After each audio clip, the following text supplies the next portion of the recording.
Hey, all you whiskey fans.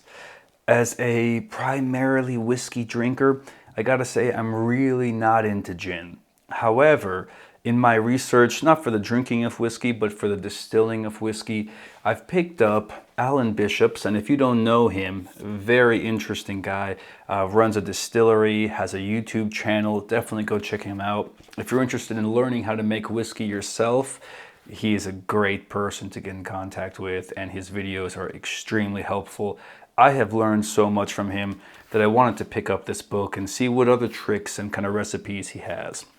And this is how I came across, in one of his chapters, his recipe of making a gin, or his recommendation for gin.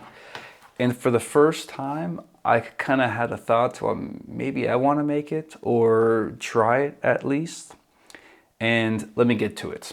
So, realistically speaking, gin is a neutral spirit with added wacholder berries, or shit, the word in English is slipping my mind. There's stuff added to it. It gets flavor from that. Otherwise, it's a base vodka.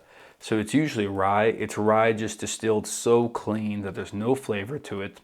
And they're adding juniper, that's the word, juniper, berries, and whatever else they want to get the flavor profile they want. Now, I'm not saying it's bad, but for me, I just like whiskey. I think it's more intricate, it's more complex. But what Alan does, which I think is really interesting, is in his book, he has a recipe where he even goes so far as to make his own base spirit, to make his own vodka.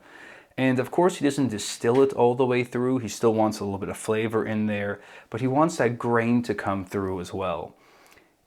And I haven't found a distillery that's doing this yet. Almost all the gin distilleries that I know are buying or have a very expensive still to make pure vodka and then making gin out of that. But I would be very interested to taste a gin and still taste a little bit of that base spirits, as well as the juniper and everything else in the process. So if you all ever find one, let me know. I'd love to give it a shot. Until I find it, I'm sticking to whiskey. And as always, cheers to you and your next glass, whatever it may be. Bye all.